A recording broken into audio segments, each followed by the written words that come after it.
était la lumière. La lumière est arrivée sur les ondes. Lumière sur les ondes, votre programme d'information et de décryptage de l'actualité nationale et internationale à la lumière de la parole de Dieu. Musique, talk show, agenda et Bible Games. Lumière sur les ondes, une heure d'analyse des problèmes sociopolitiques, religieux, culturels et économiques par l'éclairage des Saintes Écritures. Tous les vendredis 18h30, 19h30, retrouvez Franck Stéphane Levoix et Charlie Bacody sur les ondes de Radio Bonne Nouvelle 99.6 FM. Lumière sur les ondes, le Christ s'invite au débat radiophonique. To give you everything we are. Jésus, viens, nous avons besoin de toi. Alléluia. Jésus, viens, Jésus, viens. Nous t'accueillons, Jésus, viens au milieu de nous. Nous t'accueillons, Jésus, viens au milieu de nous. Saint-Esprit, viens, oui, viens. Nous t'accueillons, Saint-Esprit, au milieu de nous. Nous t'accueillons.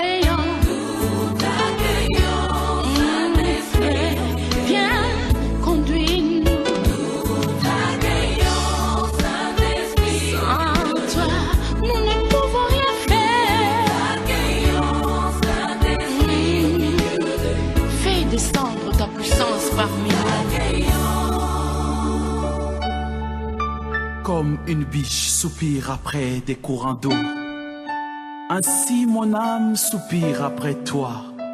Ô Dieu, mon âme a soif de toi. Mon âme soupira près toi et mon esprit en moi te cherche. Toi seul est le désir de mon cœur et je vis pour t'adorer. Mon âme soupira, près toi et mon esprit en moi te cherche. aie pitié de moi.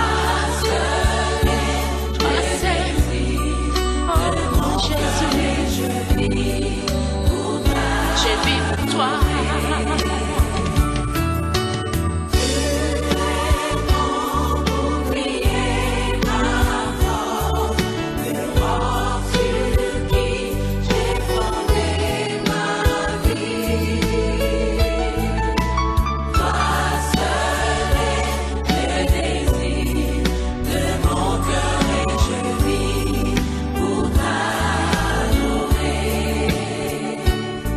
Pour t'adorer, pour t'adorer, Seigneur.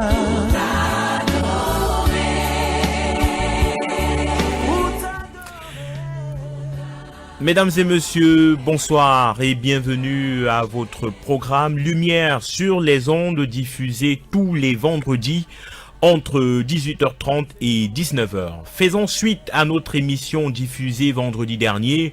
Vendredi dernier, nous produisions une émission dans ce studio même, une émission qui avait pour thème « Quel nom pour quel Dieu ?» et nous nous sommes dit tout au long de cette émission, bien entendu en faisant la différence entre les titres, les attributs et le nom de Dieu. Cette différence a été faite d'ailleurs. On reviendra certainement dans cette émission pour planter le décor. On s'est dit vendredi dernier que le seul nom par lequel le chrétien de ce siècle pouvait entrer en contact avec l'être suprême, Dieu, c'était le nom de Jésus-Christ. C'est ce que nous avons retenu vendredi dernier. On a essayé également de parler des attributs de Dieu, de parler des titres de Dieu. Et ce vendredi, mesdames et messieurs, on va évoluer avec l'émission parce que effectivement nous nous sommes rendus compte que au-delà des attributs, au-delà du nom, au-delà des différentes appellations, il y a certains noms qui gênent et qui semblent quereller le corps du Christ. Et quand je parle de ces noms, je fais allusion à Jéhovah, je fais allusion à Shekinah et à bien d'autres. Mesdames et messieurs, ce soir, tout au long de ce programme, nous allons essayer d'en comprendre les différents sens de ces concepts Jéhovah, Shekinah, étymologiquement et spirituellement. Ce sera l'angle d'orientation de cette émission. Une émission qui est mise en onde par Raoul Patrick. Je suis Franck Stéphane, me voit ce micro de présentation. On prend cette musique de mise en condition et juste après, on va entrer de plein pied dans notre programme Rien que Jésus. Charles Sitenga, bonsoir et bienvenue.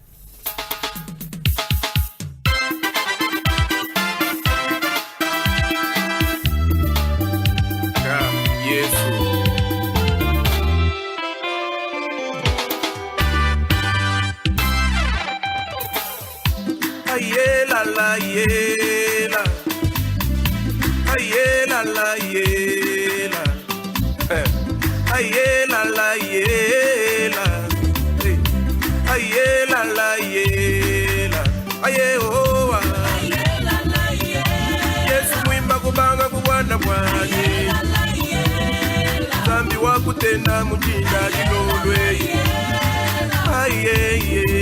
la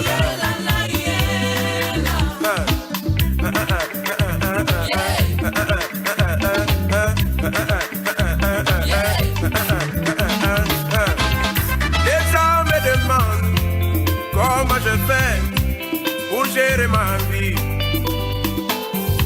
Les autres m'ont demandé comment je fais pour gérer ma famille. Tout le monde est dépassé. Comment je fais pour surmonter le problème? Les autres m'ont questionné comment je fais pour survivre dans ce monde. Malgré la crise économique, malgré des maladies, comment je fais? Des moqueries par-ci, par-là, les insultes aussi, mais je suis toujours heureux. Ah, aïe soué, aïe soué, aïe soué, aïe soué, aïe soué, aïe soué, oh oh oh.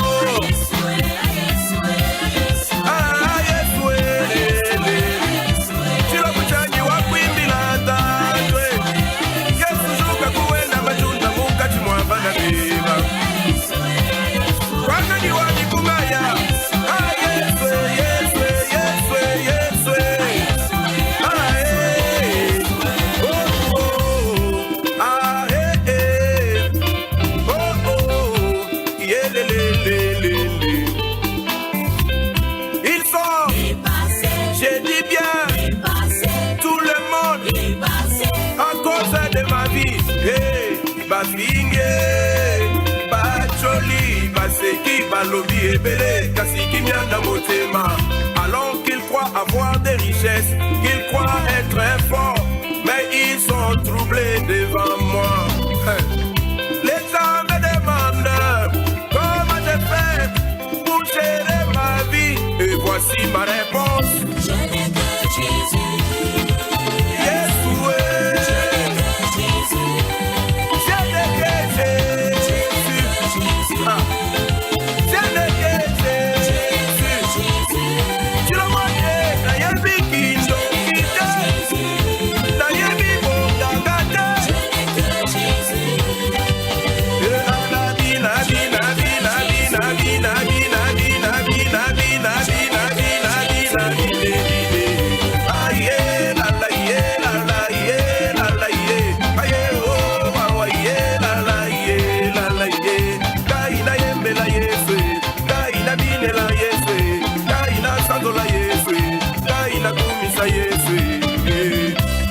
Pendant que les gens regardent de par moi, je n'ai que Jésus.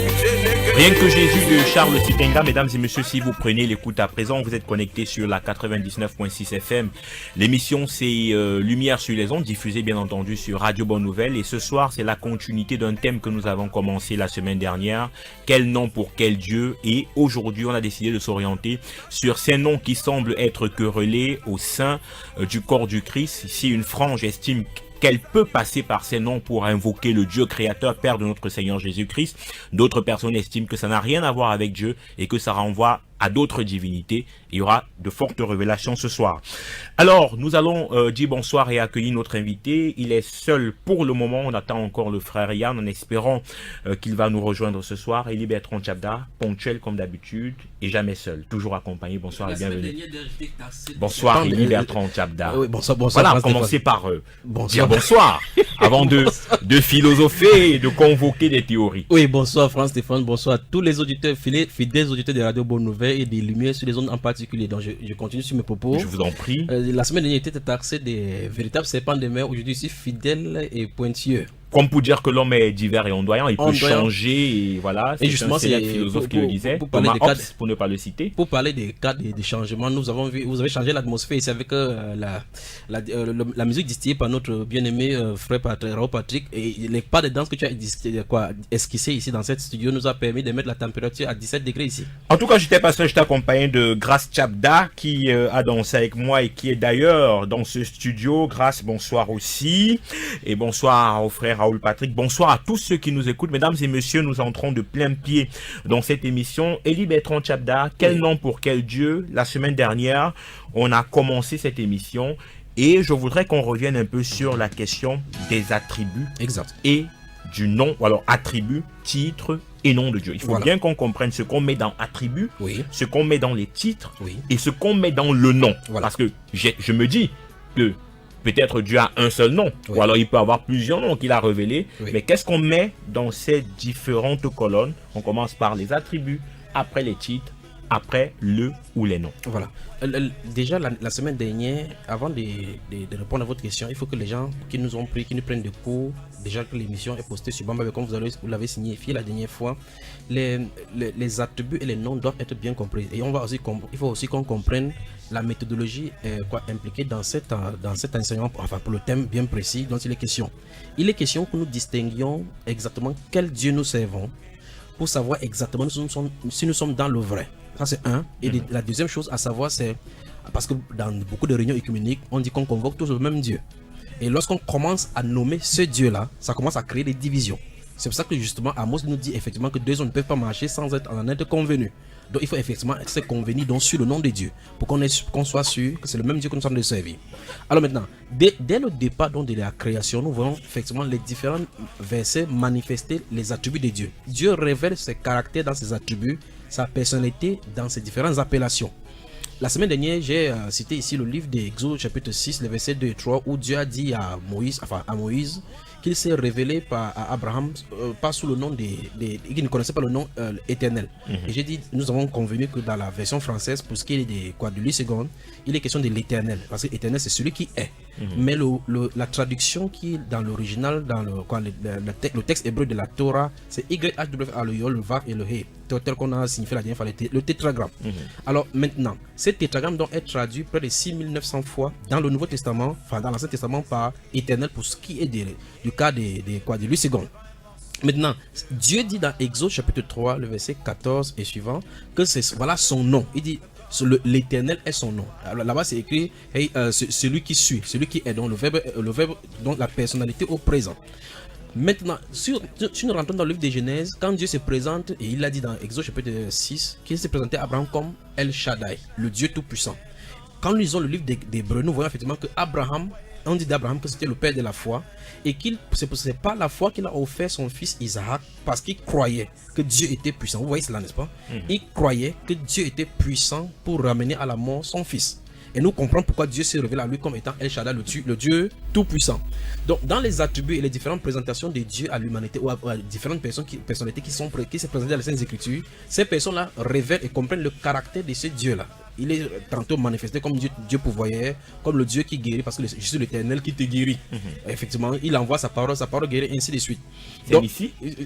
Oui, Nissi, YHWH, Nissi. Voilà. Oui. Alors maintenant, nous voyons effectivement que, et dans le livre de Jérémie 23, il va parler de Shekinah, le Dieu justice qui viendra pour justice, le germe David qui viendra pour la justice. Donc, ces différentes présentations, ces différents volets de sa personnalité que nous appelons attributs, manifestent sa destinée.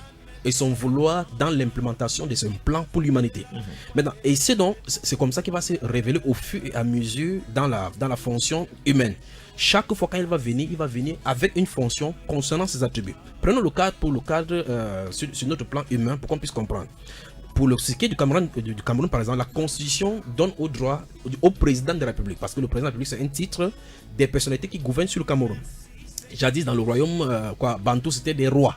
Maintenant, ce sont les présidents de la République, parce que nous sommes dans un régime présidentialiste. Maintenant, la Constitution octroie au président de la République d'être chef de la magistrature, des magistrats. Ça lui octroie d'être le chef des forces armées. Donc, quand il gouverne, quand il présente des cérémonies, il préside des cérémonies avec des armées, là, il ne présente pas comme président de la République. Ouais. Il présente comme le chef des forces armées. Quand il fait un conseil de la magistrature, il ne va pas comme le chef de l'État. Il y va effectivement comme le chef des magistrats. Oui. Quand il va représenter, par exemple, le Cameroun à l'extérieur pour signer des missions diplomatiques ou bien des partenariats sud-sud, nord-sud, et bien gagnant-gagnant, il n'y va pas comme président de l'administration ou bien encore moins comme le chef des forces armées, mais il va comme chef de l'État. Donc vous voyez que la personne du chef de l'État, au milieu du président de la République, a plusieurs fonctions. Ces fonctions lui sont donc attribuées selon les attributs qui sont afférents par la Constitution. Donc quand Dieu s'est révélé à quelqu'un comme El Shaddai, le Dieu Tout-Puissant, il a le désir de manifester sa puissance afin qu'il voit sa grandeur dans ce domaine-là. Alors à ce moment-là, El Shaddai, c'est un attribut. C'est un attribut révélant le caractère d'un Dieu. Jéhovah Nissi, c'est un attribut. Non, pas Jéhovah Nissi, parce que le Jéhovah est querellé, le titre Jéhovah est querellé. Oui, est querellé. Bon, disons YH peut être strictement biblique. Bon, disons Yahweh. Non, disons YHWH. Nissi. Oui, restons strictement comme ça là. Voilà. Prenons le tétragramme. Oui, le tétragramme. Le tétragramme Nissi. Oui. F montre clairement que c'est le Dieu qui guérit. Parce que vous remarquez qu'on met le nom et puis on met la fonction bien, ce qui est censé faire. YHWH, Shama, Nissi, de paix, ainsi de suite. Jireh, ainsi de suite. Rafa, ok. Adonai, Elohim, Eloah, ainsi de suite. Ok, super. Alors, si j'ai très bien compris ce que vous avez dit dans cette image que vous étiez en train de présenter en prenant pour exemple le président de la République, on a le président de la République qui est le chef de l'État, comme on le dit au Cameroun, son excellence, Monsieur Paul Biya. Et là maintenant vous voyez que vous venez de citer deux choses. Oui, j'ai cité l'attribut. Oui, vous avez cité la fonction. La fonction, oui, de la personnalité. Voilà, donc lui c'est Monsieur Paul Biya. Monsieur Paul Biya, ça c'est son nom. Ça c'est son nom. Voilà. Maintenant, est président. Il est président. Oui, justement. Ça c'est le nom. Maintenant on a le titre qui est Dieu. Président. Ouais, non, je dis quel est le titre. On reste dans le contexte camerounais. Le titre c'est président de la République du Cameroun. Maintenant les attributs c'est chef des forces armées, chef de magistrature, ainsi de suite, Exactement. Donc c'est la même chose avec Dieu. C'est ce que vous me faites comprendre. Exactement. Ça veut dire qu'on a Dieu, on a d'abord le nom qui est YHWH que beaucoup ont traduit, parce qu'il faut aussi quand même que beaucoup ont essayé de trouver une traduction à ce nom. Certains sont arrivés à Yahweh, certains sont arrivés à Je suis, qui a plusieurs années après, quelqu'un nous a dit ici la semaine dernière que même Jésus sort de cet étagramme, YHWH. Certains sont arrivés à Éternel, à beaucoup d'autres choses, mais certains aussi sont arrivés à Jéhovah. C'est ce qui pose problème. C'est ce qui semble vous causer problème, parce que il y a certains qui estiment que ça ne devrait pas causer problème. Alors, est-ce qu'on pourrait quand même revenir sur les origines même de Jéhovah? Je crois que la semaine dernière, notre frère bien-aimé qui a parlé de YHWH en parlant, effectivement, en écrivant avec la prononciation Yod et ainsi de suite. Il disait que le Yod et le Vav sont interchangeables. Donc, nous pouvons voir effectivement qu'en y changeant, même ça a déjà créé problème. Et il a fait avec sa petite démonstration là, et vous avez vu que ça cause problème. Restons sur l'origine. Il faut bon qu'on comprenne le pourquoi. Que les gens nous écoutent à la maison maintenant. Peut-être on chante Jéhovah est son nom. Et remarquez, quand on dit Jéhovah est son nom, Jéhovah ne peut pas être son nom et vous l'appelez autrement. Si Jéhovah est son nom, il faut qu'on admette que vous devez l'appeler comme ça. Si ce n'est pas son nom, parce que vous ne pouvez pas dire que le président de la République de ce Cameroun, si c'est Paul Biya Maurice Kamto, ça ne peut pas marcher. Vous ne pouvez pas chanter que son nom est Maurice Biya, ça ne peut pas non plus marcher. Il s'appelle Paul Biya Barthélemy Bimvondo. Même si certains peuvent s'autoproclamer président de la République. Voilà, comme certains se proclament aussi Dieu. Effectivement, c'est ce titre-là qu'il issue et veut faire croire aux enfants de Dieu que c'est Dieu qu'on est en train d'adorer. Et ce qu'on est en train de l'adorer sous la bannière et sous couvert Dieu. Ces choses-là que nous voyons implémentées sur le plan humain sont les choses, les répercussions qui sont pas. Ça n'a pas commencé aujourd'hui. Quand nous lisons le livre d'Ésaïe au chapitre 14, verset 12, la Bible déclare: Te voilà tombé du ciel, astre brillant. La dernière fois, je vous avais dit effectivement que dans Louis II, voilà l'un des passages où il est écrit, on confond effectivement Lucifer à Jésus. Vous voyez, normalement, si vous lisez la version de Louis II, il est écrit de là, How thou art fall from heaven, Non, Lucifer. pas Louis II, certainement. La version King James. King James, Ici, voilà. la version King James en anglais. Oui. C'est parce que c'est traduit là-bas, normalement, c'est Oh Lucifer. Vous avez dit Ésaïe 14, 12. Ésaïe chapitre 14, à partir du verset 12. Oui. C'est de là où on parle effectivement de ce qui s'est passé au ciel, l'ascension, enfin de la chute de Lucifer. Mais là-bas, dans la version Louis II, on dit te voilà tombé du ciel, astre brillant, fils de l'aurore. Vous voyez la façon qu'on appelle. On appelle comme ça, ce sont les attributs du Seigneur Jésus. Ça ne peut pas marcher comme ça. Et donc maintenant, je prends ce texte. Dans Ésaïe chapitre 14, il est dit là-bas, effectivement, tu disais en ton cœur, je monterai au sommet de nuit, je serai semblable au très haut. Vous voyez? Donc il voulait gouverner sur la montagne. Et cette sainte montagne-là, c'est la montagne de Jérusalem. Et là, maintenant, c'est le Christ qui a cette gouvernance-là. Et Satan dit qu'il voudrait faire cela. Dans le livre des 2 Thessaloniciens, la Bible nous révèle effectivement qu'à la fin des temps, son désir qu'il avait fait nourrir en lui, il va s'asseoir dans le temple de Dieu, se fera à lui-même appeler Dieu. Ça en fait perdre connaissance à tous ceux qui lisent la Bible là maintenant.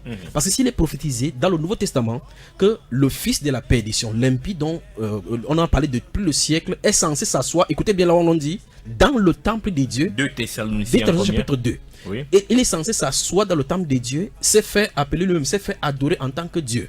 S'il est censé se faire adorer en tant que Dieu et que c'est prophétisé depuis plus de 2000 ans, on doit se poser la question à quel niveau se trouve cette prophétie. Ça veut dire qu'en réalité, on peut être aujourd'hui en train d'adorer Satan en plein culte, criant à tue-tête, croyant servir Dieu. D'où effectivement de connaître, il est temps que nous connaissions effectivement le Dieu, d'où le nom du titre de l'émission. Quel Dieu, pour quel nom, pour quel Dieu.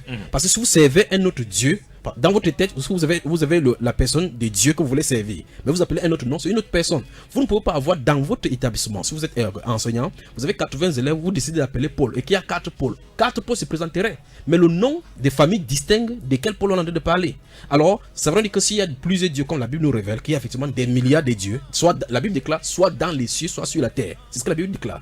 Pour nous, il n'y en a qu'un seul vrai Dieu. Alors donc, s'il y a un Dieu seulement, il faut qu'on l'identifie. Alors Shekinah. Non, restons sur Jéhovah. Parce que jusqu'à présent, vous avez planté le décor. Vous ne nous montrez pas encore que Jéhovah pourrait avoir une tendance antéchrist. J'arrive justement. Oui. C'est pour ça qu'il faut qu'on mette dans, on plante d'abord bien les décors pour que les gens comprennent la méthodologie, le pourquoi on est en train de faire. Parce qu'on peut être trompé depuis, parce que Satan, c'est un maître chanteur et il a commencé ça depuis longtemps, voulant se faire adorer. Souvenez-vous que la première adoration, c'est Caïn qui a commencé. Dans le temple, la Bible déclare dans le livre de Lévitique chapitre 10 que les fils ont amené le feu étranger dans le lieu très saint. Le feu étranger, remarquez bien le feu étranger. Dans la Bible déclare qu'ils sont pleins de chignards. Il y avait des gens qui étaient remplis de manteaux de chignards, le symbole de Babylone. On va toucher cela lorsqu'on va entrer dans l'autre cadre de nom. Alors maintenant, ça veut dire qu'en réalité, on peut avoir amené le feu étranger. Remarquez très attentivement les fils d'Élie. La Bible déclare dans le livre de 1 Samuel chapitre 2 et chapitre 3 que les fils d'Élie ne suivaient pas le Seigneur. Ils étaient les fils de Bélial. La version de David dit fils de Bélial. Vous voyez, une divinité étrangère. Les fils d'un sacrificateur, souverain sacrificateur, qui sont censés faire le service au sanctuaire, étaient des fils de Bélial. Ils ne connaissaient pas Dieu. Ils méprisaient les sacrifices. Ils couchaient. La Bible déclare littéralement qu'ils couchaient des femmes devant le sanctuaire. Les fils de Bélial se trouvant au milieu du sanctuaire. Jésus, notre Seigneur, en son temps, quand il est venu ici avec Jean-Baptiste, ils ont taxé les souverains sacrificateurs, ceux qui gardaient la loi des fils du diable, ou mieux encore, pour être plus doxique, pour être dans ces niveaux-là, il les a appelés les races des vipères. Les races des vipères qui sont censées coordonner le peuple. Et Jésus va le dire aux Sadducéens, aux docteurs Sadducéens, que vous êtes grandement dans l'erreur. Quand il dit que vous êtes dans l'erreur et que ce peuple sont en train de conduire les gens, il faudra qu'on fasse attention avec ce que nous sommes en train de diriger. Là maintenant, revenons donc dans le cadre de Jéhovah. Ça veut dire que les chansons que nous chantons chaque fois, Jéhovah, c'est pris avec les tam-tams, avec les tambours, avec le sonnerie, au point où les gens pleurent avec les chais d'épaule. On s'en fout sur les chais d'épaule. France Stéphane, nous sommes dans la lumière sur les ondes. Il faut qu'on dise la lumière, même ça choque. On peut avoir fait 30 ans en appelant ces noms, ce n'est pas quand même le nom de Dieu. Maintenant, la semaine dernière, j'ai planté le décor en disant l'origine de ce nom-là, d'où ça venait. Et maintenant, si ça vient et que c'est contemporain, alors on a un problème. Parce que si on appelle son nom maintenant et que ce n'est pas son nom, et que le nom de la Bible a été révélé, et qu'on est en train d'appeler un autre nom, forcément c'est un autre Dieu. Maintenant, pour l'histoire, et les gens peuvent consulter cela, c'est Romandos Martini, c'était un moine qui a commencé à manigancer justement. J'ai parlé de la dernière fois de Ketib et de Kéré. Il a pris le Ketib, YHWH et de Kéré Adonai. Il a commencé à prendre vous appelez les différentes voyelles de Adonai pour essayer d'insérer dans le Ketib YHWH. C'est là où ça a commencé. Vous lui posez la question, si on lui pose la question, pourquoi tu fais cette gymnastique-là, ils ne pourront pas vous dire. Donc en réalité, c'est un moine qui en 1270 a commencé cela. Si vous lisez les revues de témoignages de Jéhovah, c'est ce qui est écrit. Et à partir de ces 1270, c'est pour ça que la dernière dernière émission, j'ai dit, les Bibles qui sont écrites avant l'année 1200, il n'y a pas de traces des mots Jéhovah, puisque c'est à partir de ces 1200 qu'on va commencer cette manigance-là, en introduisant les voyelles à l'intérieur. Les scribes, en transcrivant les littératures hébraïques, n'en faisaient pas de cas. Ils n'avaient pas de problème. Ils n'avaient pas ce problème que nous avons maintenant. Mais la question c'est, comment lisaient-ils dans les Saintes Écritures? Puisqu'ils lisaient, la Bible déclare qu'ils prêchent Moïse dans les synagogues chaque fois, et les gens en prêchent. Jésus notre Seigneur, souvenez-vous de ceci. Jésus notre Seigneur est venu dans les synagogues à Capernaum, dans le livre de Luc au chapitre, j'espère qu'il ne va pas vite, dans le livre de Luc au chapitre 4, à partir du verset 16, il est venu dans la synagogue, on lui a donné le rouleau du livre du prophète Ésaïe. J'aimerais bien que quelqu'un lise, et c'est le livre de Luc au chapitre 4, verset 16, il dit, l'Esprit du Seigneur est sur moi. Qu'est-ce que le Seigneur Jésus a lu devant ses auditeurs? A-t-il prononcé Jéhovah? Que non, parce qu'il est juif, il ne peut pas prononcer Jéhovah. Jéhovah n'est pas un nom juif, ce n'est pas le nom de Dieu. Maintenant, non, c'est Romanos Martinis qui nous donne le nom Jéhovah tel que nous prononçons aujourd'hui, Yahweh, Jéhovah, comme on dit en d'autres langues, là, avec les différentes transcriptions.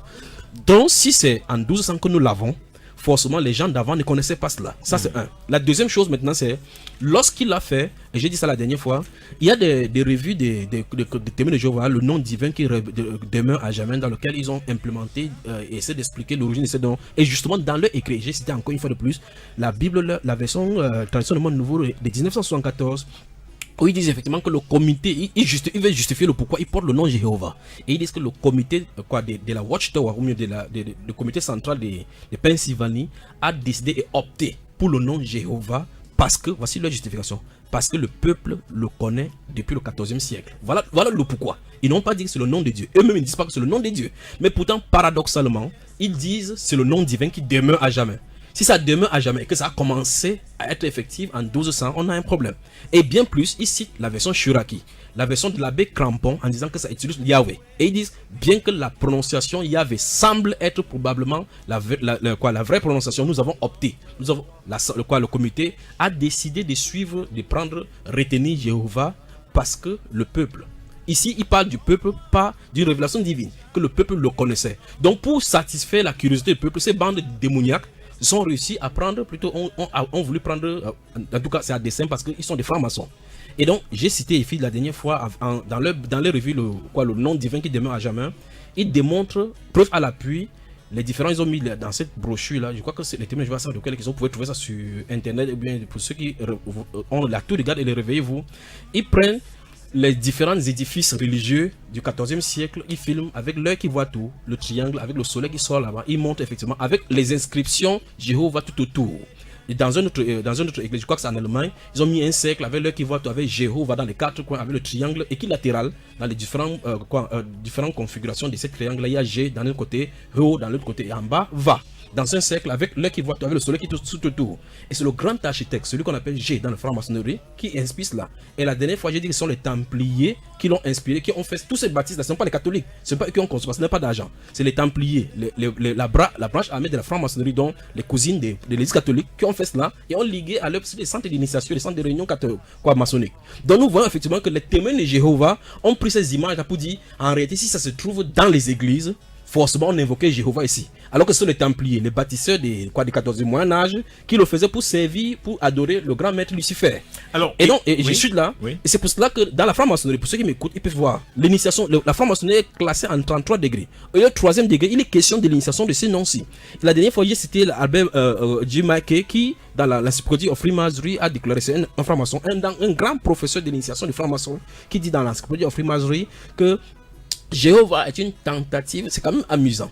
C'est une tentative erronée du type YHWH de Kere Adonai, tentative erronée par les chrétiens. Donc c'est une usurpation. Et cette métaphore, métabolisme ou mis encore de transformation de ces noms-là, vous remarquez très attentivement que dans la Kabbale et dans le mysticisme, on travaille avec les symboles. C'est pour ça qu'on va faire le pentagramme, mettre les bougies au centre, écrire les choses en arabe et autres là-bas, écrire sa matière et ainsi de suite, pour invoquer un certain démon. C'est exactement ce qu'on a fait avec le nom Jéhovah. Alors, est-ce que de Genèse à Apocalypse, dans les Saintes Écritures, la Bible que j'ai, qui a 66 livres, Est-ce qu'on retrouve ce nom? Si vous ouvrez effectivement dans votre Bible que vous tenez entre les mains là, Oui. vous ouvrez le livre de Genèse au chapitre 16, je crois que pour le chapitre 22, vous remarquez le chapitre Oui, 22. Genèse chapitre 22. Oui, le verset 16. Vous pouvez lire ce qui est écrit, vous allez voir de quoi il est question effectivement. Alors, Genèse chapitre 22, verset 16, la Bible déclare: si un homme séduit une vierge. Non, vous êtes dans Exode là. Ah oui, Stéphane. Genèse, oui. excusez-moi, avec. Oui. Dans voilà. ce Genèse chapitre 22, le temps que vous trouvez Genèse chapitre 22, il est question de la mise à l'épreuve de notre père Abraham qu'il a envoyé à Morija d'aller faire sacrifier Isaac. Oui. Quelque chose va se passer entre le verset 14 et le verset 16. Donc vous pouvez prendre le verset 14 à 16. Alors, Genèse 22, 14 à 16, je crois que j'y suis maintenant. Voilà. Abraham donna à ce lieu le nom de Jéhovah Jireh. Oui. C'est pourquoi l'on dit aujourd'hui: à la montagne de l'Éternel, il sera pourvu. Oui. L'ange de l'Éternel appela une seconde fois Abraham des cieux et dit: je le jure par moi-même, parole de l'Éternel, parce que tu as fait cela et que tu n'as pas refusé ton fils, ton unique. Voilà. Il est dit ma là. question n'était pas anodine. Oui. Ma question était effectivement pour montrer quand même que ce nom figure dans les Saintes Écritures. Absolument. Et la Bible nous déclare que toute écriture est inspirée de Dieu. Que non, c'est pas comme ça, France Stéphane. Non, je dis ce que la Bible déclare. Oui. Maintenant, à vous de nous expliquer De ce que la Bible en déclare. quoi ce que je dis Voilà. n'est pas correct. Voilà. Voilà, vous avez la parole. Voilà, merci beaucoup. La Bible déclare, comme vous avez cité dans 2 Timothée chapitre 3, le verset 16, que oui. toute écriture est théonosis. Elle le souffle, c'est le souffle des dieux. Mhm. Maintenant, si je vous dis maintenant d'aller dire à ma femme à la maison que je ne viendrai pas aujourd'hui à la maison, je ne reviendrai pas aujourd'hui, vous allez lui dire que votre mari a dit, il ne viendra pas aujourd'hui à la maison, il viendra demain. C'est pas ce que j'ai dit. Parce que je vous ai dit, je ne viendrai pas aujourd'hui, je ne vous ai pas dit, je viendrai demain. Vous comprenez? Je vous ai donné quand même l'écriture, vous en avez ajouté. C'est ce que F a fait, il a ajouté, ce n'était pas théonosis. Je fais qu'on se comprenne. Alors, ici maintenant, il faut donc savoir ce que Dieu a dit, c'est que Dieu a révélé à Moïse, parce que c'est Moïse qui l'écrit. Et nous avons vu dans Exode chapitre 6, verset 2 et 3, que Dieu a dit à Moïse que Abraham ne connaissait pas le nom. Le nom éternel. Maintenant, et justement, ici, ça pose problème, parce que si vous prenez la version Semeur, la version New International Version et toutes les autres versions, vous allez voir que ça pose problème. Ce verset, on continue à interchanger comme ça. Ça pose problème. Deux problèmes se posent. C'est que, un, Jéhovah n'est connu qu'à partir de 1200. Vous n'allez pas me dire que 3000 ans avant, Abraham connaissait Jéhovah. Ça n'a pas de sens. Donc vous voyez ce que ça nous dit. Est-ce que vous êtes en train de remettre en question ce passage? Ce n'est pas seulement ce passage. Élie Bertrand Chabda. Non, je remets en cause Jéhovah qui est introduit dans ces passages. Puisque c'est seulement là-bas. Remarquez très attention, tout en nous allons parler de Nissi.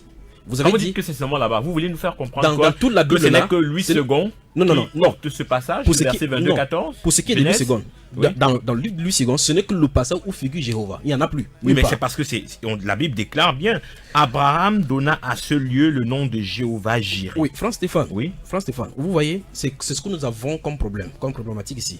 Ouvrez un peu le livre de Proverbes chapitre 8, je vais vous montrer quelque chose. Oui, allez-y, qu'est-ce que vous pouvez commencer à dire, c'est que Oui. ça dit. Alors dans ce livre de Proverbes chapitre chapitre 8, il est question de la sagesse qui a été manifestée et la sagesse commence à crier en donnant des instructions. Je veux que nous lisions le verset 22 où je vous dis quelque chose pour que vous compreniez. Alors, Proverbe 8, 22, je vais lire. J'espère que ça va nous éloigner de ce ça que... Ça ne nous éloigne pas. L'Éternel m'a créé la première de ses œuvres, avant ses œuvres les plus anciennes. Oui. J'ai été établi, sur verset 23, Oui. Depuis l'éternité, dès le commencement, avant l'origine de la terre. Maintenant, si nous lisons cela dans le livre de Louis II, nous comprenons effectivement que c'est la sagesse personnifiée ici. Donc Dieu aurait créé la sagesse. Et cette sagesse ici, il s'est tenu là-bas devant les foules et il a dit qu'il y a ici plus grand que Salomon. Donc en fait, il est parlé du Fils de Dieu ici. Donc vous admettez devant le monde que le Fils de Dieu a été créé. C'est l'une des raisons pour laquelle les témoins de Jéhovah marchent avec Louis II dans leur poche. Comme ça, si vous refusez la tradition au monde nouveau, ils commenceront par Genèse chapitre 22, verset 16. Et par la suite, ils viendront ici pour vous montrer effectivement que Jésus-Christ n'a pas existé avant. Ils peuvent maintenant commencer à mettre les collaborations, faire les corrélations entre Michael et l'archange Michael et Jésus, en disant qu'il a été créé. Pourtant, nous savons que Jésus-Christ est Seigneur, il est Dieu. Maintenant, vous lisez dans votre Louis II, c'est écrit effectivement, j'ai été créé. Avant la première de ces œuvres a été créée. Comment vous allez faire, puisque selon ce que vous avez le principe que vous en allez prendre, puisque vous voyez, vous devez croire cela. Donc si un témoin de Jéhovah vous rencontre pour pouvoir lutter contre la divinité de Jésus-Christ, il prendra cela. Et quand il prendra cela, c'est écrit dans votre Bible, il vous convoque le Saint Écriture que toute écriture inspirée de Dieu est utile pour corriger, pour enseigner. Vous devez corriger que Jésus-Christ n'est pas Dieu. Pourtant, c'est pas ce qui est écrit. Mais maintenant, le mot hébreu qui est écrit ici dans le livre de Proverbes chapitre 8, verset 22, ce n'est pas bara. Parce que la Bible déclare dans Genèse chapitre 1, au commencement Dieu créa la terre. Bereshit bara Elohim. Vous voyez, au commencement les dieux créa. Dieu créa bara, le mot créer c'est bara en hébreu. Là-bas ce n'est pas bara, c'est pas le verbe bara. Vous voyez, c'est écrit Cana. dans le livre des Proverbes chapitre 8, verset 22. Vous prenez la traduction cette même traduction, ce même passage-ci, dans le livre dans la version d'Abi ou la version Thomson, vous allez voir effectivement que c'est bien traduit. Que l'Éternel m'a possédé. Le verbe c'est Cana. Le Seigneur est possédé parce que c'est normal que Dieu va en créer possède la sagesse. Parce que la sagesse a toujours été avec lui. Donc par conséquent, si vous prenez la littérature, la transcription, mieux encore la traduction en d'autres langues, il faut faire attention. Donc quand on dit que toute écriture est inspirée de Dieu, c'est l'écriture qui l'a donnée. Parce que tout le monde peut tordre l'écriture n'importe comment. Sinon, le témoin je vais présenter ici la traduction Monde Nouveau en disant que c'est l'écriture, vous êtes obligé de croire. Donc toute écriture est inspirée de Dieu sous réserve que ce soit l'écriture que Dieu a inspirée. Parce qu'ici, Jésus n'a jamais été créé. La sagesse n'a pas été créée. Mais en français, c'est écrit l'Éternel m'a créé. Dieu n'a pas créé Jésus. Jésus n'a pas été créé, c'est lui qui est le créateur. Où est-ce que Moïse prend le vocable Jéhovah? Voilà. Où est-ce que Abraham, autant pour moi? C'est ça le problème. Jéhovah ne parle. Le problème c'est qu'Abraham ne parle pas français. Il ne parle pas Bassa pour que vous dites que c'est Jéhovah. Non, mais c'est écrit, je veux dire. Non, c'est pas ce qu'il a prononcé, ça c'est en français que vous lisez. Vous allez nous dire ce qu'il a prononcé. Ce qu'il a prononcé, comme par exemple, c'est que Moïse a écrit en quoi? Il avait écrit au commencement, Dieu créa les cieux. Il a écrit Bereshit bara Elohim. C'est ce qu'il a écrit au premier verset. Vous voyez? Mais les traductions en différentes langues donnent ce que nous avons aujourd'hui. Si vous prenez par exemple n'importe quelle Bible sur la radio Bonne Nouvelle, nous prenons n'importe quelle Bible là maintenant, vous prenez la version Semeur, ça ne dira pas la même chose dans ces versets. Vous prenez la version King James, ça ne dira pas la même chose. Alors, ce qu'il veut dire, c'est ceci. Le fait que vous lisez en français, les traductions, c'est pour ça que nous avons aussi les traductions en français, d'autres parlent de français courant, où on commence à changer. Vous allez voir, par exemple, on va parler maintenant des gardiens d'État, on va parler des gendarmes. Pourtant, gendarmes n'existe pas à ce moment-là. On va commencer à parler de policiers, ça n'existe pas maintenant. Mais la notion de police, celui qui fait ces fonctions-là, on traduit pour pouvoir amener à notre temps la compréhension des gens qui ont. S'il y a un danger dans ces choses, parce qu'on commence à introduire les mots. Je vais prendre encore un autre exemple pour que vous me compreniez ce que je suis en train de dire. Dans le livre de Louis II, il y a la version Louis II traduite maintenant dans la couverture rouge là, où on écrit la nouvelle Louis II remodelée. Vous allez voir effectivement que dans cette Louis II là, dans 1 Corinthiens chapitre 14, à partir du verset 26, le verset 26 principalement. Dans cette Louis II, ça c'est version Louis II toujours, qui a des sous-versions pour créer des confusions. Dans cette Louis II au chapitre 14, des versets de 1 Corinthiens au chapitre 14, verset 26, il est dit ici, dans cette Louis II que vous avez devant vous la 1110, parce que là-bas c'est Louis II 21. Alors il est dit, que fait donc frère lorsque vous vous assemblez? Quelqu'un parmi vous a-t-il des cantiques? Vous voyez, c'est ce qui est écrit. Et dans toutes les traductions, ça se traduit ainsi. Ce verset féministe de Louis II dit maintenant, il traduit, que fait donc frère et sœur? Ils ajoutent et sœur là-dessus. Vous voyez? Quelqu'un a-t-il un cantique, un enseignement qu'il apporte? Vous voyez? Alors quelqu'un va prendre ça pour dire que voici donc Louis II qui dit, ok, les frères et sœurs peuvent donner les enseignements. Or, le verset 34 là-bas dit, je ne permets pas à la femme d'enseigner. Je ne sais pas si vous comprenez la manigance. Ouais. Donc au fur et à mesure, les transcriptions et les traductions vont amener des modifications. Donc vous n'êtes pas subtil. Je suis appelé aux Écritures. Dieu m'a donné ces Écritures par sa grâce dans mon cœur. C'est pour ça que tout ce que Satan peut faire, pour te détourner sa parole, il ne pourra pas. Tant que je serai sur la terre, ça va se modifier. Alors, donc, quand il fait ces choses dans les Écritures, vous pouvez lire dans les Écritures, c'est toute Écriture de Dieu qui est inspirée, théonosis, qui doit être acceptée par ce que les hommes ont fait. Maintenant, revenons maintenant pour le cas de Louis II. Donc, gardons-nous à l'esprit que Abraham n'a jamais prononcé le nom de Jéhovah. Personne depuis les patriarches qui ont vécu après Abraham, jusqu'au temps de Jésus, jusqu'après Jésus, jusqu'aux apôtres, jusqu'à 1100, Martin Luther, le haut de là-bas, ont connu ces noms-là dans les appellations parce que c'était le moment de tractation des Écritures avec l'Église catholique au Moyen-Âge. Mais pour ceux, que ce soit Polycarpe, que ce soit Eusèbe, que ce soit les Ignace d'Antioche, ils n'ont jamais connu ce nom Jéhovah. Maintenant, ça veut dire que Jéhovah n'a pas été prononcé, n'est pas prononcé par Abraham, c'est pas sorti. C'est la traduction Louis II qui le donne. C'est la personne qui a traduit en 1884 qui l'a traduit ainsi en montant le vocable qui était là-bas en traduisant par Jéhovah parce que Jéhovah est connu à cette époque-là. Vous pouvez participer à l'émission, mesdames et messieurs, 697 58 90 61, 697 58 90 61 ou le 652 11 57 97, 652 11 57 97. Alors, Elie Bertrand Tchabda, on a lu tout à l'heure Exode 6, des versets 2 et 3, dans la dernière partie de l'émission. Voilà, je l'ai cité ici. effectivement, Exode 6, des versets 2 et 3. Je vais relire ce que ça dit pour placer ma question. Exode 6, voilà, j'y suis, versets 2 et 3. Il est écrit, Dieu parla encore à Moïse et lui dit, je suis l'Éternel, je suis apparu à Abraham, à Isaac et à Jacob, comme le Dieu Tout-Puissant, mais je n'ai pas été connu d'eux sous mon nom l'Éternel. Ça pose problème.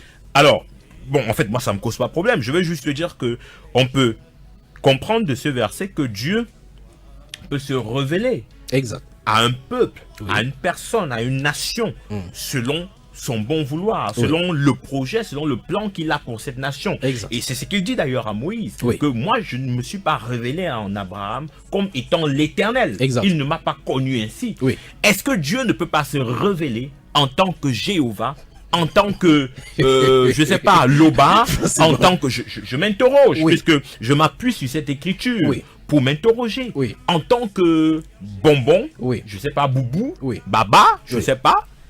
Est-ce que c'est pas possible? Franc CFA. C'est possible dans les Écritures, puisque Oui. je lis ce qui est Oui. écrit. Mais est-ce qu'aujourd'hui, Dieu ne peut pas dire, vraiment mon fils, par rapport à ta situation, voici comment tu dois m'invoquer? Oui. En tout cas, s'il va dire, il va dire tout dit sauf Jéhovah. Vous savez pourquoi? Pourquoi? Voilà. Parce que le nom Jéhovah n'a pas été révélé. Ça a été calculé. La révélation de Dieu, c'est Dieu qui donne sous inspiration, c'est pas le calcul.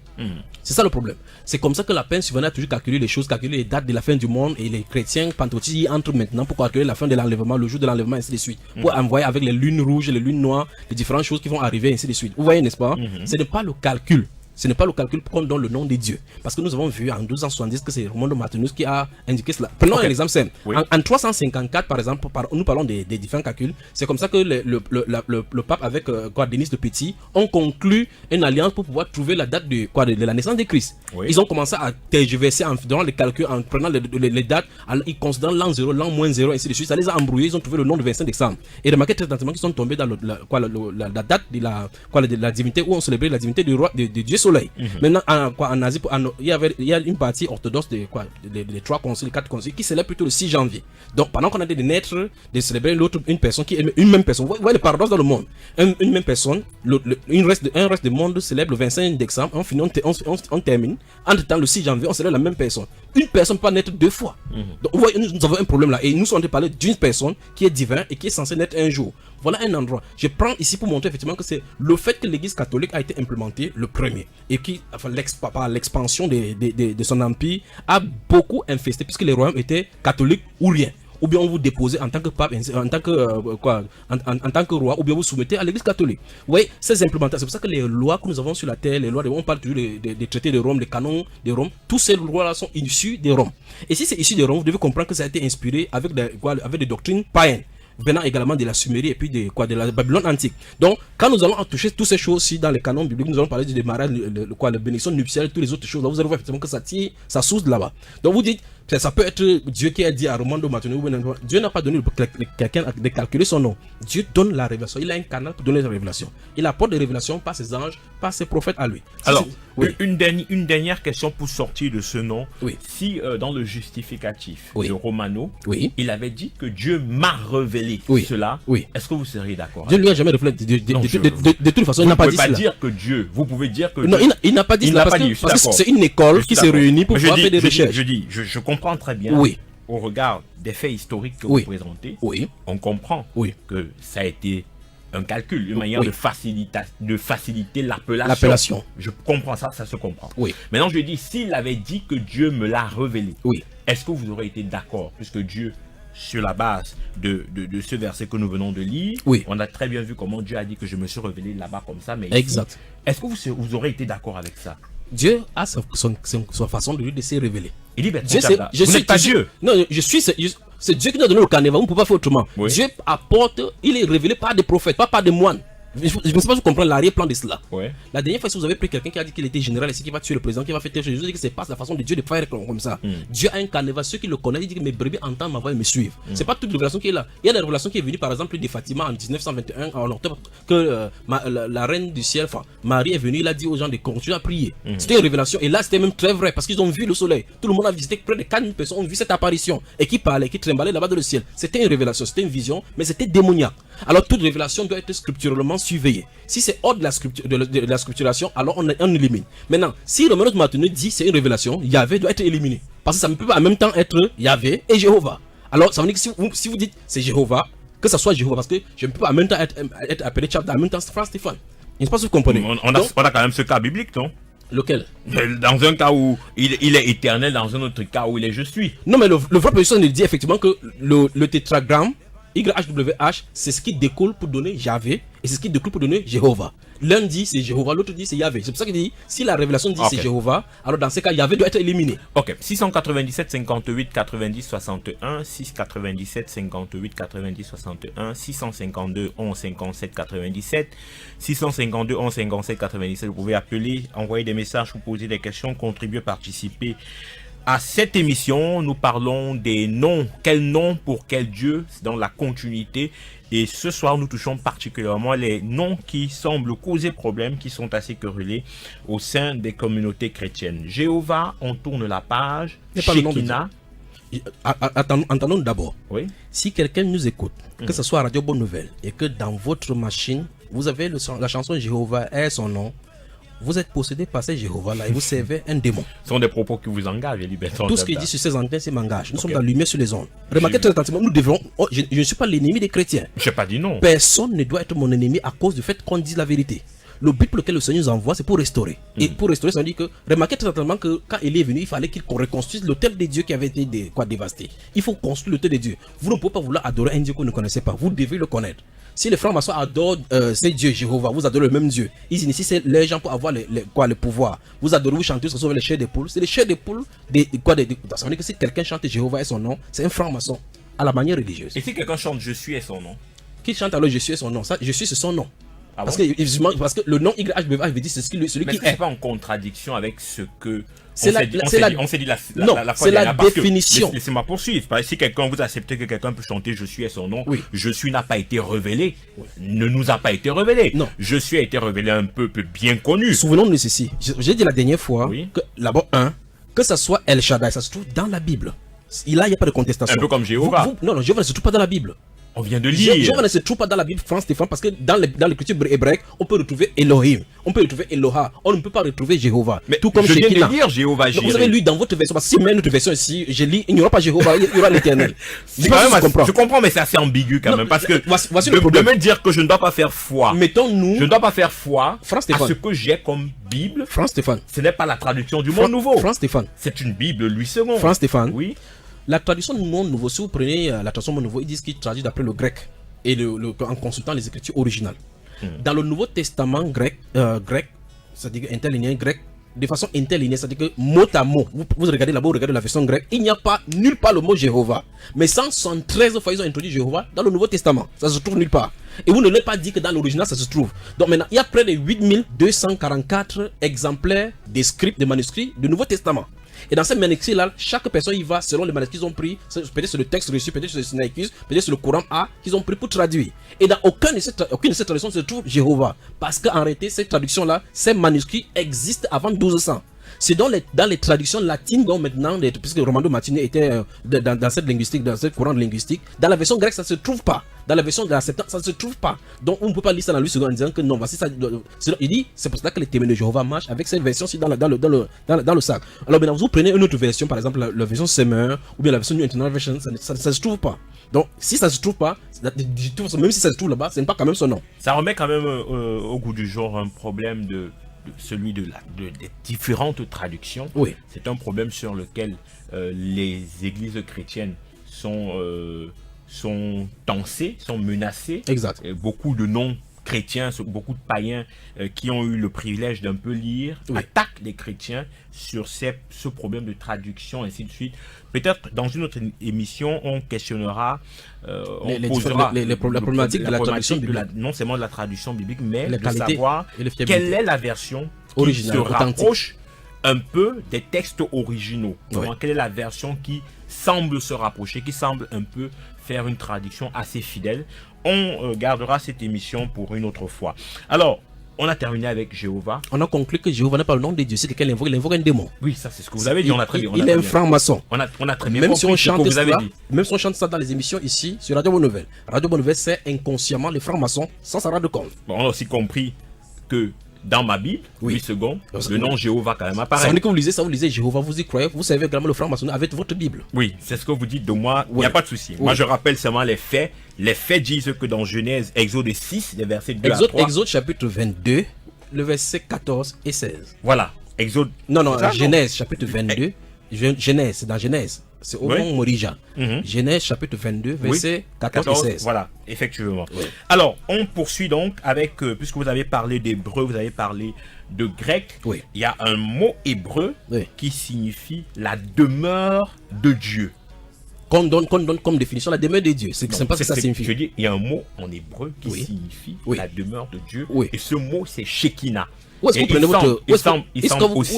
il semble aussi Oui. être querellé. Oui. Beaucoup de personnes estiment que Shekinah, d'ailleurs, il y a des assemblées qui s'appellent Shekinah. Les salons de coiffure, les enfants qui s'appellent Shekinah, et ce soir, ils auront encore une autre surprise. Oui.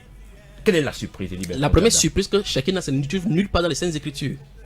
Nulle part dans la Torah, ça ne se trouve nulle part. C'est la vraie surprise là-bas. Un hébraïsant ou bien un hébraïque qui se trouve ici, le simple coup de jeter la Sainte Écriture montre clairement que la Shekinah n'existe pas dans les Saintes Écritures. Est-ce que Élie Bertrand Tchabda, Oui. on en a parlé la fois dernière, mais c'est la question qui me revient. Oui. Est-ce que Zambeu, Atat, Si, Si, Ce sont les titres. est-ce que ces noms sont dans les Saintes Écritures? Ce ne sont pas les noms, mais ce sont les titres. ils ont quand même permis à des hommes Oui. d'entrer en contact avec Dieu, Pas le avec- Père de notre Seigneur Jésus-Christ. Vous allez du côté du Congo, il y a un prophète appelé le prophète Sibango. Vous avez entendu parler de Non, Sibango? non. Le prophète Sibango a été considéré comme le prophète qui était libérateur des peuples africains. C'était le prophète africain. Voilà. Dans ses écrits, vous pouvez lire effectivement les prophéties qu'il a données sur le Congo et sur le peuple bantou et ainsi de suite. Et vous voyez effectivement ce réveil qui est en train d'arriver tel qu'il a prophétisé. Il y a des choses qui arrivent. Il y a des choses qui sont parlées sur le peuple noir, des choses qui sont parlées sur le peuple maya et ainsi de suite. Des oracles sont sortis dans différents autres domaines. Quand vous prenez par exemple les prophéties de Nostradamus particulièrement, la prophétie de Malachi, vous allez voir effectivement qu'en réalité des choses sont dites qui arrivent et qui se réalisent. Tout cela parle des divinités. Notre divinité, et quand il parle de divinité, il parle, si vous prenez le mot divinité avec la traduction que nous avons aujourd'hui, vous allez voir Elohim. Donc quand il parle d'Elohim, ça ne veut pas dire que c'est le Dieu de la Bible. Alors pourtant ils sont des convoqués, ils sont de parler des choses spirituelles. C'est sur cette base que nous voulons comprendre. La Bible déclare qu'on ne donne pas foi à tout esprit, mais qu'on sont les esprits.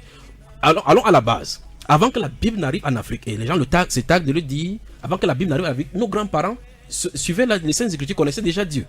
La Bible nous dit le contraire. La Bible nous dit dans le livre d'Éphésiens chapitre 2, à partir du verset 11 et suivant, que nous étions sans Dieu, privés des droits des cités en Israël, étrangers aux alliances des dieux. C'est ce que la Bible nous dit. Mais lorsque le temps a été accompli, Dieu a envoyé son Fils. Par la révélation de l'évangile, on comprend effectivement que Christ est l'image du Dieu invisible. Mais nos parents servaient les idoles. Mais le vrai problème, c'est qu'ils appelaient ça Zamba, Tata, Zamba, ainsi de suite. Ils appelaient cela. C'est pas cela. C'est l'église catholique qui a amené cette forfaiture au milieu chrétien. Pourquoi? Vous ne Parce pouvez que pas parler d'église catholique. J'arrive, François-Stéphane. Vous remarquez parlez d'un effectivement. contexte où l'église catholique n'est pas encore arrivée en Afrique. Non, je sens de vouloir entrer quelque part. Oui. Parce qu'en réalité, si vous lisez le livre de Thessaloniciens, l'apôtre Paul dit qu'on raconte à notre sujet comment vous avez abandonné les idoles pour servir le Dieu vivant et vrai. Donc le peuple des Thessaloniques, souvenez-vous d'ici, c'est un peuple grec qui avait Zeus, il avait les divinités étrangères, Zéna et tous les autres là. Ils avaient abandonné ces divinités pour servir, et remarquez bien que le rapport Paul écrit, le Dieu vivant et vrai. S'ils abandonnent ces idoles, et remarquez dans Actes chapitre 17, nous avons parlé la dernière fois, il était à Athènes, il a vu beaucoup d'idoles et l'objet de leur adoration. Il y avait même là-bas le temple d'Isis, ainsi de suite, le temple d'Ève, donc on voit en philosophie avec Socrate. Donc voilà les choses qui servaient. Ils sont des choses qui avaient des manifestations spirituelles. Maintenant, ils ont abandonné le Dieu, les idoles pour servir le Dieu vivant et vrai. Voici ce que l'Église catholique a enseigné depuis le Moyen Âge. Ils ont venu au lieu de faire convertir les païens. C'est ça le vrai danger. Et c'est ça qui a amené ces choses-ci. C'est pour ça qu'il y a dans une émission, j'avais dit qu'il n'y a jamais eu de réveil ici au pays. Vous pouvez citer Alfred Sacré, ils ont fait des œuvres sociales ici, construire les écoles, c'est bien pour l'humanité. Mais c'est pas la manière de Dieu de fonctionner. En tout cas, il y a la problématique encore avec les panafricanistes, avec le discours de Léopold II qui donne aux missionnaires les choses en disant au peuple de ne pas apprendre aux Africains parce qu'ils connaissent déjà Dieu. Élie Bertrand Tchabda, Oui. quand Dieu se révèle à travers son serviteur Moïse qui doit libérer Oui. son peuple, Oui. c'est dans un pays africain. Exactement. C'est en Égypte Oui. où Dieu se révèle. Non, il se révèle à Madian d'abord.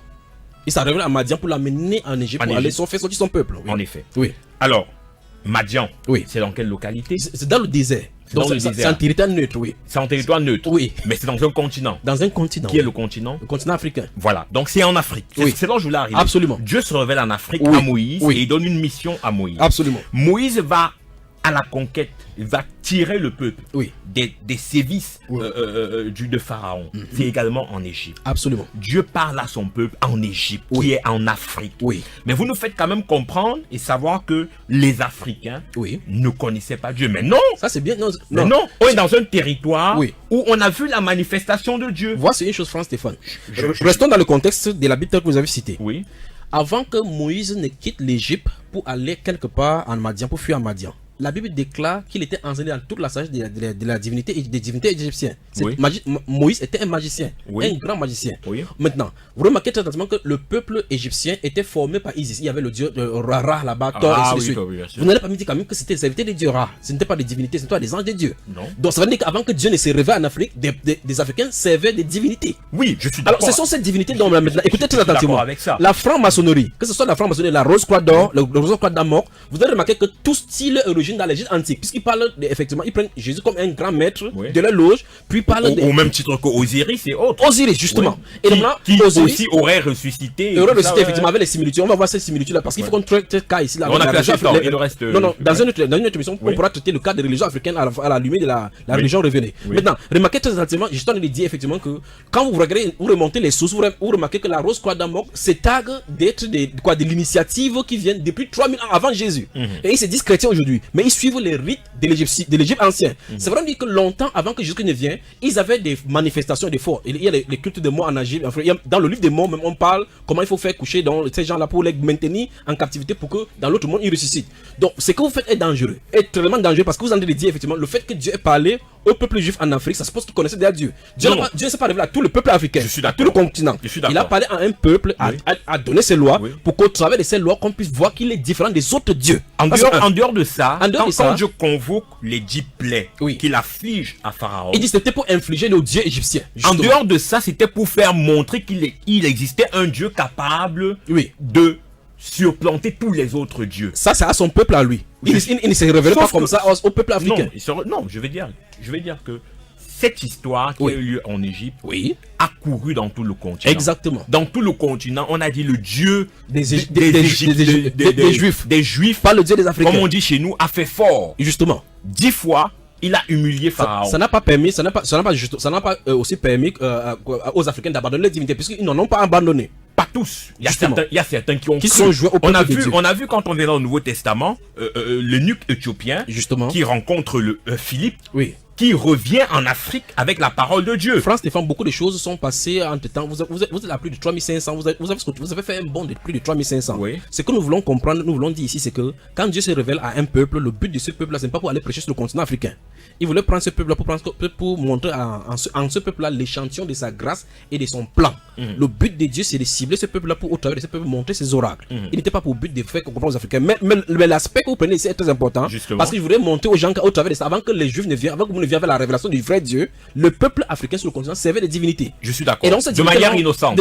Parce qu'il pensait que. Mais que vous soyez innocent, vous buvez le poison, ça va quand même vous tuer. Parce que c'était quand même l'idolâtrie. C'est pour cela qu'il a dit effectivement que lorsque le peuple va entrer là-bas, remarquez très attentivement, il dit encore dans Lévitique chapitre 18-19 que n'imitez pas les imitations, les choses que le peuple de ce continent a fait. Parce que c'est à cause de ces choses qu'ils ont fait et que le continent, la terre les a vomis. Et si vous faites de la même façon, donc vous aurez seulement c'est l'Éternel qui est votre Dieu. Donc Dieu voulait se distinguer des autres divinités. Donc en toi de forme, nous comprenons donc avant que l'adoration du vrai Dieu ne vienne sur un continent. Ça, c'est pas seulement le continent africain. Que dit donc de ceux, c'est une question qui m'arrive, de ceux qui sont décédés sans avoir reçu l'évangile. La Bible déclare que ceux qui sont morts sans la loi seront jugés sans la loi. Et ceux qui sont morts avec la loi seront jugés avec la loi. Donc personne ne peut fuir cela. Mais ce qu'il vous voulez dédouaner un peu l'église catholique. Il tente de dire l'église catholique a envoyé les missionnaires ici en Afrique. Ça, c'est la dénomination catholique qui a envoyé les missionnaires en Afrique.